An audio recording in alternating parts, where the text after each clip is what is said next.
Hello, आदाब, अस्सलाम वालेकुम। मैं हूँ आजी महर और आप मुझे देख रहे हैं रेडियो 89.6 एफएम पैगामी शोपियान के डिजिटल मीडिया हैंडल पे।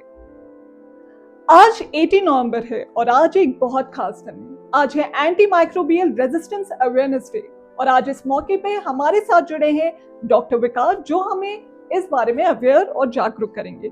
Thank you doctor for joining us. तो सर, आप हमें लेमैन लैंग्वेज में एएमआर के बारे में बता सकते हैं? जी, definitely I will say you about AMR.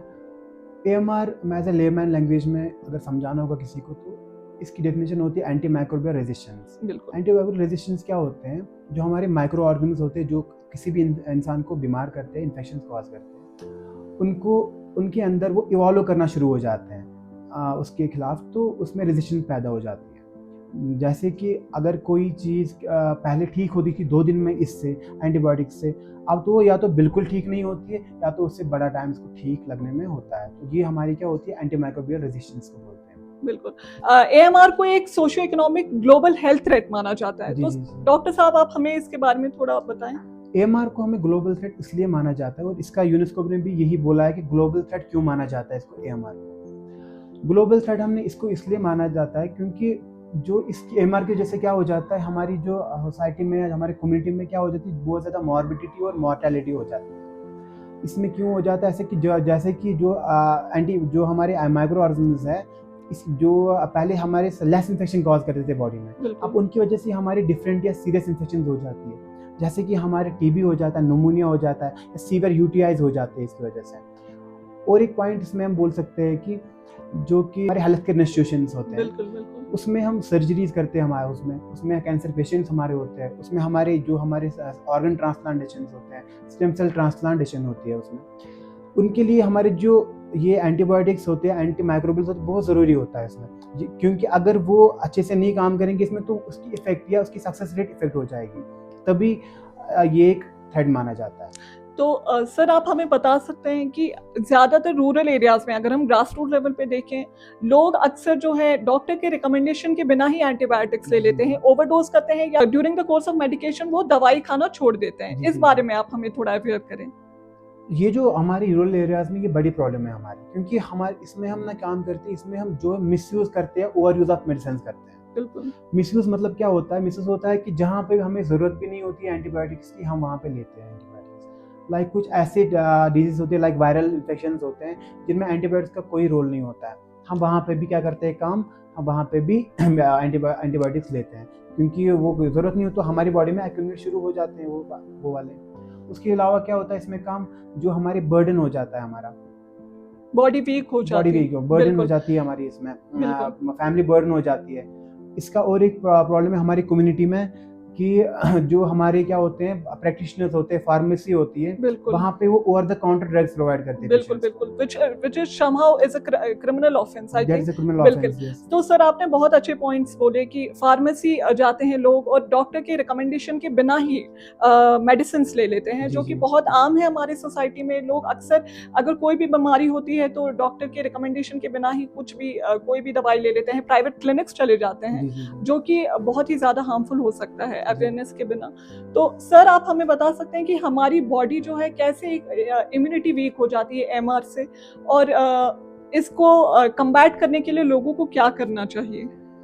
हमारी बॉडी पे इसका असर ऐसे होता है कि जो हमारे बैक्टीरियाज होते हैं, अगर हमने क्या किया काम, उनकी रेजिस्टेंस आ गई है, जो मेडिसिन होता है उसने एक बैक्टीरिया को तो मार दिया, हमने कोर्स पूरा कर दिया, लेकिन जो दूसरा बैक्टीरिया होता है जिसकी रेजिस्टेंस आ गई हो तो हमारी बॉडी में ऑलरेडी प्रेजेंट होता है। उस वजह से क्या होता है, वो इम्यून हो जाता है हमारी बॉडी को। तो हम जाकर अगली बार जब मेडिसिन लेते हैं, हम कर देते हैं कोर्स कंप्लीट, लेकिन वो इतना इम्यून हो गया होता है, डेवलप हो जाता है, उसको इस चीज़ से कोई फर्क नहीं पड़ता है। दैट मीन्स वो हमारी बॉडी में रहता है, तो हम ज़्यादा से ज़्यादा एंटीबायोटिक्स लेते हैं, जो हमारे गट में या हमारे बॉडी में जो बेनिफिशियल बैक्टीरिया भी होते हैं वो हमारी बॉडी में भी इफेक्ट करते हैं उनको। That causes problems in your body. Okay sir, can you tell us कि यूनेस्को के रिपोर्ट के मुताबिक 2050 तक बोला गया है कि ये एक कोविड, जैसे कोविड पैंडेमिक था वैसे ये एक ग्लोबल हेल्थ थ्रेट बन सकता है और इससे बहुत सारी जानें जा सकती हैं। इस बारे में आप हमें थोड़ा अवेयर करें। लोग जो है रूरल हो या अर्बन एरियाज में सैनिटेशन और हाइजीन को लेके उतने ज़्यादा प्रिकॉशनरी नहीं है। People use to follow precautionary measures only till COVID pandemic. तो कितना ज़रूरी है सैनिटेशन और हेल्थ और हाइजीन हमारे लिए? आपने बताया कि ग्लोबली क्यों ये ऐसा माना है और रिपोर्ट्स क्या बोल रहे हैं। रिपोर्ट ऐसी आई है कि एक WHO के अकॉर्डिंग बिल्कुल नियरली 2 मिलियन पीपल इफेक्ट होते हैं इससे AMR से। हमारे इसमें नियरली 2 मिलियन पीपल इफेक्ट होते हैं। तो ग्लोबली क्यों बोलते हैं? ग्लोबली हम इसलिए इसको बोलते हैं ताकि जो कि हमारी जो हम पीपल ट्रैवल करते हैं from one country to another country, या एक पेशेंट को जिसको कोई रेजिस्टेंस वाला बैक्टीरिया का इन्फेक्शन हो गया, कोई और पैरासाइट अंदर है, वो एक कंट्री से बाहर दूसरी कंट्री में गया गया, दैट मीन्स ये रेजिस्टेंट वाला जो स्ट्रेन है बैक्टीरिया का, ये दूसरी कंट्री में भी पहुंच गया। दैट मीन्स ये पूरी कंट्री में फैल रहा है, पूरे ये ग्लोब में फैल कॉन्टेजियस रहा हो सकता है, That- कम्युनिकेबल हो सकता है। रेजिस्टेंट हो सकता है। बिल्कुल रेजिस्टेंट ऑर्गेनिज्म में वो फैल जाते हैं दूसरी कंट्रीज में। और इसके बाद जो सैनिटेशन के बारे में आपने बोला, जी sanitation is main thing, sanitation is cure. अगर सैनिटेशन रखेंगे बीमारी होगी नहीं, बैक्टीरिया आएगा नहीं हमारी बॉडी में। हम अच्छे से वॉश करेंगे हैंड्स, हम अपनी पूरा ध्यान रखेंगे, लाइक हमारे किसी को चोट लगी है, कोई वाउंड है, हम उसको प्रॉपर क्लीनिंग करेंगे, Proper हम उसको cleaning। ऐसे सैनिटेशन करेंगे कि उसको बिल्कुल कोई इन्फेक्शन नहीं होगा।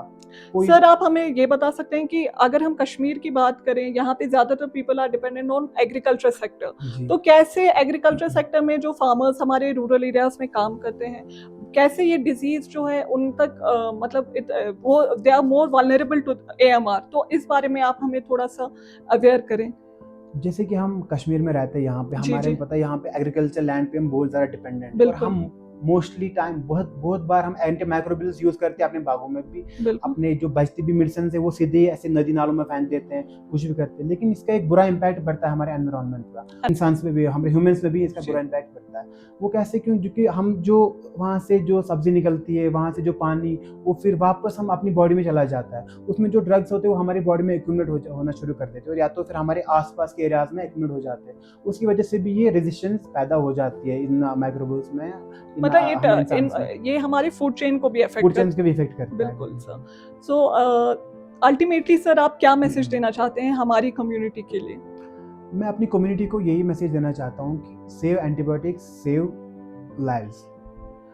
ये एक म्यूचुअल क्या होता है, हमारा म्यूचुअल होना चाहिए, म्यूचुअल रिस्पॉन्सिबिलिटी होती है फॉर एवरी सिटीजन।